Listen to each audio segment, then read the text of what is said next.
All right, guys, welcome back. Okay, so if you just finished our last bowel video, or even if you finished it a long time ago and needed a little break from us, that video mostly focused on how to avoid constipation and why it's important. So for now, what we're going to focus on is I'm constipated. What do I do? Because it is going to end up happening to all of us. Yep. Even someone who has like the best routine, things like travel can really impact our, get us impacted. Oops. Bowel humor. So, yeah, travel is a big one. Travel is a big one. Bowels really love routine. Any change in routine, holidays, travel, illness, Yep. Lots of different things can just kind of throw us off. So here's what to do about it. So if you're constipated, try these things. Number one, activity. This is really, really important. There's a ton of research that shows that activity, you up moving, doing things, helps increase that natural peristalsis of your bowels. And that peristalsis is that squeezing that they do to help move that stool along, which is really what we want to do. And it can be an activity of your choice, but what tends to work best is some sort of like repetitive motion, walking, running, swimming, biking, anything that is kind of... Ooh, yoga. Yoga.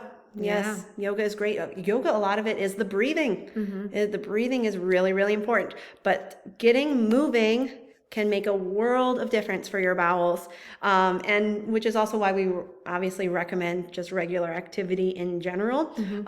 But sometimes when people are constipated, their stomach doesn't feel really awesome. The last thing you feel like doing is getting up and going for a walk. Right. But really, it could be one of the best things for you at the time. Yeah, and start small. Like even just walking around your house. Like if you don't feel like getting out, take that time just to get up and, walk around the room a couple of times. Like it really does make a difference. Absolutely. We already talked about water, but we're going to reiterate here because it is just that important, especially if you are currently constipated. Drink water. What is not going to make that constipated any better is if those stools are getting hard because there is not enough water in your body available to be pulled in to soften those. And I've had a lot of patients that do well with like a nice warm cup of water. That really seems to help get things moving as well. A lot of times I'll tell people to put those things together. Get up in the morning, go for a nice walk, come back and drink a nice warm cup of water and then go and sit. And sometimes that's the trigger that we need. You might already notice that in the mornings after you've had your cup of coffee or a cup of tea, you naturally feel that urge. You want to respond to that urge. Yes, do not ignore the urge when you have it. If you've taken some of our bladder classes, we might talk about putting off some urges if they're not appropriate. Bowels are not the same thing. No. If you're having the urge to have a bowel movement, we recommend that you follow that body signal and go and have a bowel movement. You should be able to make it to the bathroom though. So yeah, absolutely. Kind of that thin line there is very, very, very important. And if you are having trouble making it to the bathroom on time, that is a really good reason to schedule a one-on-one consult with us because we can help you figure that out. Absolutely. It is not normal. Nope. And it's not something that you want to just have to deal with. So let's work on it. So the other thing that if you're actively constipated is some abdominal massage. That is going to be in our next slide. So we're going to circle right around back to that, but that is something that can be really, really helpful. This is something else that works really well with kiddos and babies. Just some nice, gentle abdominal massage to get things moving. And normally that's something that is agreeable. It's easy to do. Easy to do. These are all really simple tips that can help you get things moving very quickly. And it doesn't take a lot of time and effort, but it does make a huge difference. Being consistent. Your bowels love consistency.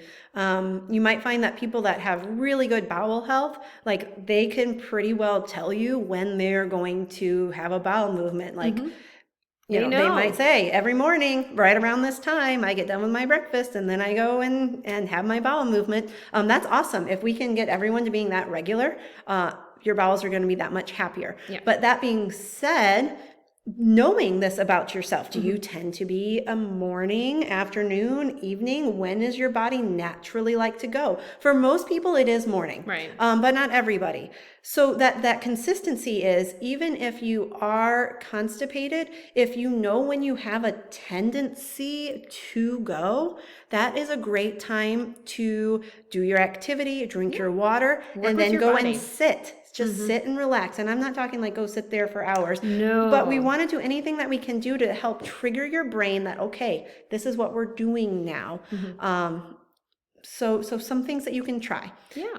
This is all about being aware of your body and, responding to the cues that it's sending to you.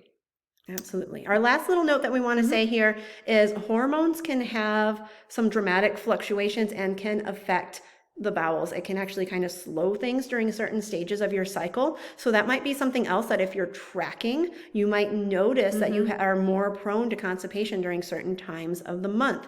And again, a great thing for a one-on-one session if you want us to kind of help dive into that and how to track that, and then maybe some things that you can do a little bit more preventatively if you know that you have some trouble times in your cycle. Yeah.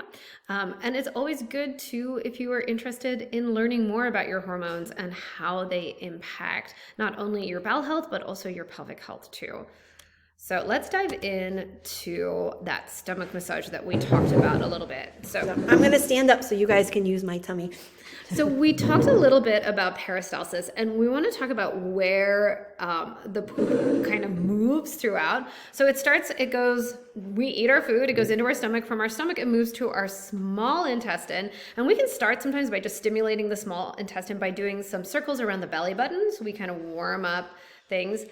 From our small intestine, it moves into the large intestine. So it actually, our intestine has 3 different parts to it. It's the ascending, and then the transverse, and then the descending. But when we're doing that massage, we actually want to move from left to right, not right to left, because we want to clear everything out. So we're going to start with the eye, which is the descending. So I'm starting at my left hip and low on my left hip. Yep. So we're moving everything down and out. So you want to think about kind of like clearing a traffic jam. You don't want to start where everything's already backed up. You want to start at the way out. So we're clearing that space. And it doesn't need to be a lot of pressure, right? Very gentle. And this is something that you can do before bed, when you're lying down already. And it's kind of a nice thing to do, I think, before bed. And then when you wake up in the morning, hopefully things have like moved and you're feeling that urge. The second part of that is the L, the love. So then we're moving things across and down. So again, that really nice pressure. So we're moving down. Down that left side.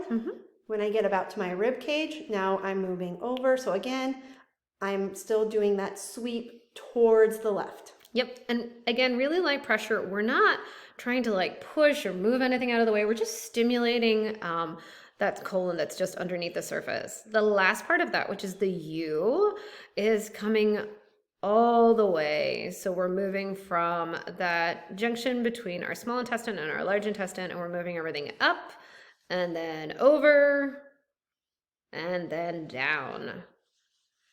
And usually people find that this can really help. And again, if it works for you, it will also work for your kiddos. Absolutely. So if your kiddos are having any tummy aches, any pain, if you're noticing that they're starting to have a bowel movement, this is going to be a nice gentle massage that you can do before bed with them as well. So everyone can do their I love you massage. Yeah. All right, last top tip. There are obviously some supplemental things that you can try as well. This is, again, something that you might want to go over with your medical provider. Make sure there's not going to be any interactions with any medications that you're already taking.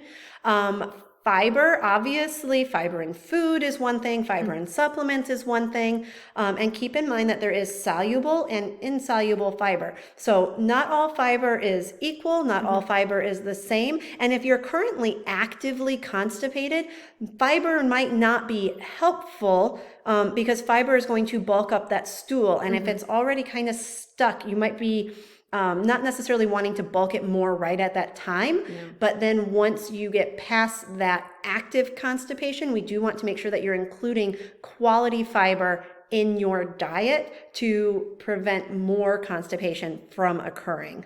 And this is definitely something that we can go over in detail when we do those one-on-one coaching sessions, to help kind of drill down to what fiber is going to be helpful for you, because like we said before, everyone's different. Absolutely. There's not a ton of research out there, but there are some people that respond really well to either probiotics or prebiotics. There's a ton of different ones out on the market. Again, that is something that you could talk about with your provider. Some of them are expensive, some of them are cheap. And you can also get probiotics from food. Prebiotics from food. You can get prebiotics from food. You can get both from food. So prebiotics are essentially types of fiber. Yeah. So if you're getting quality fiber in your diet, you may not need to take a prebiotic supplement, but maybe you need something to help kind of jumpstart yourself. So you might be taking them temporarily. Probiotics are in any fermented foods, yogurts, so like sauerkraut and things like that. Yeah. A lot of that will have natural probiotics in it, or again, there's some probiotic supplementation. And then the last one is magnesium. Again, there's a bunch of supplements out on the market. That is definitely something that you could try, but you want to talk with your medical provider before you just start taking things. So these topics are a lot of the times new to people. We don't talk about this every day. We certainly don't talk about what happens in the bathroom every day. And our goal for this presentation is to kind of give you an overall, an overview, right, of what you can do to make things better in the bathroom for you when it comes to bowel movements. If you do have any more one-on-one questions, think about signing up for our coaching. Absolutely. We love to walk people kind of through specifically what is a struggle for them or what is easy for them. But really, we found throughout our years of working with patients that this is not common knowledge, and we really felt like it should be. So we wanted to put it all in one place and try to get it out to as many people as possible. So we hope you enjoyed it. All right. Have a great day, guys.